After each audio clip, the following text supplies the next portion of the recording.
जय श्री कृष्णा। महर्षि वशिष्ठ की क्षमा, कलमाशपाद की कथा।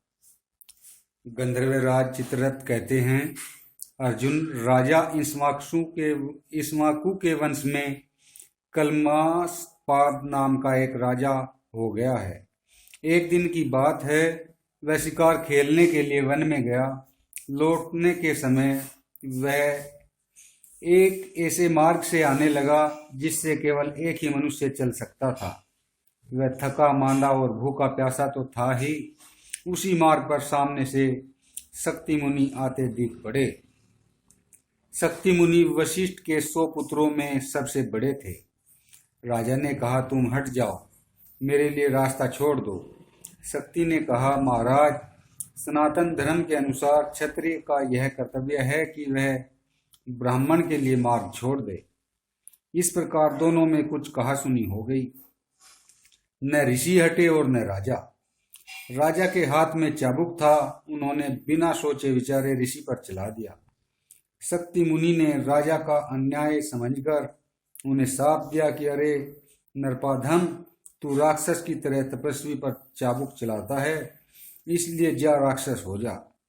राजा राक्षस भावाक्रांत हो गया। उसने कहा, तुमने मुझे अयोग्य शाप दिया है, इसलिए लो, मैं तुमसे ही अपना राक्षसपना प्रारंभ करता हूँ। इसके बाद कलमाशपाद शक्ति मुनि को मारकर तुरंत खा गया। केवल शक्ति मुनि को ही नहीं, वशिष्ठ के जितने पुत्र थे सभी को उसने खा लिया। शक्ति और वशिष्ठ के दूसरे पुत्रों के भक्षण में कलमाश का राक्षसपना तो कारण था ही, इसके सिवा विश्वामित्र ने भी पहले द्वेष का स्मरण करके किंकर नाम के राक्षस को आज्ञा दी कि वह कलमाशपाद में प्रवेश कर जाए, जिसके कारण वह ऐसे नीच कर्म में प्रवृत्त हुआ। वशिष्ठ जी को यह बात मालूम हुई। उन्होंने जाना कि इसमें विश्वामित्र की प्रेरणा है, फिर भी उन्होंने अपने शोक में वेद को वैसे ही धारण कर लिया जैसे पर्वतराज सुमेरु पृथ्वी को। उन्होंने प्रतिकार की सामर्थ्य होने पर भी उनसे किसी प्रकार का बदला नहीं लिया। एक बार महर्षि वशिष्ठ अपने आश्रम पर लौट रहे थे। इसी समय ऐसा जान पड़ा मानो उनके पीछे पीछे कोई सड़ंग वेदों का अध्ययन करता हुआ चलता है। वशिष्ठ ने पूछा कि मेरे पीछे पीछे कौन चल रहा है। आवाज आई कि मैं आपकी पुत्र वधू शक्ति पत्नी अदृश्यंती हूँ। वशिष्ठ बोले, बेटी, मेरे पुत्र शक्ति के समान स्वर से सामवेदों का अध्ययन कौन कर रहा है? अदृश्यंती ने कहा, आपका पुत्र मेरे गर्भ में है, वह 12 वर्ष से गर्भ में ही वेदाध्ययन कर रहा है। यह सुनकर वशिष्ठ मुनि को बड़ी प्रसन्नता हुई। उन्होंने सोचा, अच्छी बात है, मेरी वंश परंपरा का उच्छेद नहीं हुआ है। यही सब सोचते हुए वे लौट ही रहे थे कि एक निर्जन वन में कलमाशपाद की उनसे भेंट हो गई। कलमाशपाद विश्वामित्र के द्वारा प्रेरित उग्र राक्षस से आविष्ट होकर वशिष्ठ मुनि को खा जाने के लिए दौड़ा। उस क्रूर कर्मा राक्षस को देखकर अदृश्यंती डर गई और कहने लगी, भगवान, देखिए देखिए, यह हाथ में सूखा काट लिए भयंकर राक्षस दौड़ा आ रहा है, आप इससे मेरी रक्षा कीजिए।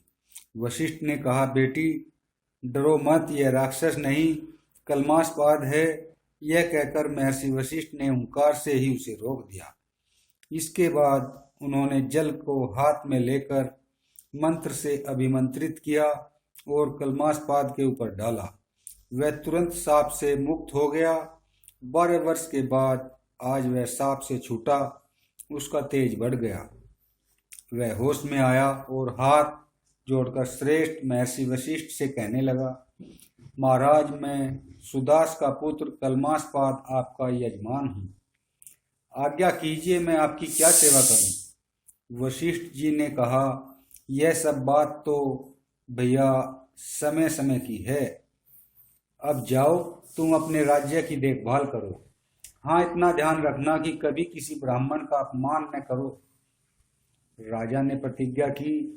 महाभाग्यवान ऋषि श्रेष्ठ, मैं आपकी आज्ञा का पालन करूंगा, कभी ब्राह्मणों का तिरस्कार नहीं करूंगा, उनका प्रेम से सत्कार करूंगा। क्षमाशील महर्षि वशिष्ठ इसी पुत्रघाती राजा के साथ अयोध्या में आए और अपने कृपा प्रसाद से उसे पुत्रवान बनाया। इधर वशिष्ठ के आश्रम पर ऐदरसंती के गर्भ से पराशर का जन्म हुआ।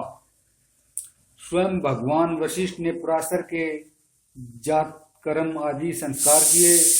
धर्मात्मा पराशर वशिष्ठ मुनि को ही अपना पिता समझते थे और पिताजी पिताजी कहकर पुकारते थे। एक दिन ऐदरसंती ने बतलाया कि ये तुम्हारे पिता नहीं दादा है।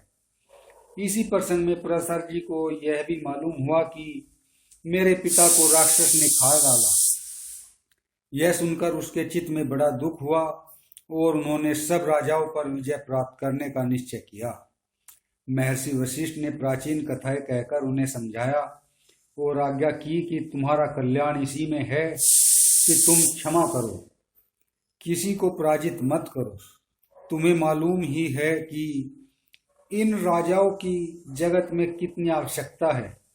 वशिष्ठ के समझाने बुझाने से पराशर ने राजाओं को पराजित करने का निश्चय तो छोड़ दिया, परंतु राक्षसों के विनाश के लिए घोर यज्ञ प्रारंभ किया। उस यज्ञ से जब राक्षसों का नाश होने लगा, तब महर्षि पुलस्त्य और वशिष्ठ ने उन्हें समझाया, पराशर, क्षमा ही परम धर्म है। तुम्हारे सभी पूर्वज क्षमा की मूर्ति है। मनुष्य तो यों ही किसी की मृत्यु का निमित्त बन जाता है।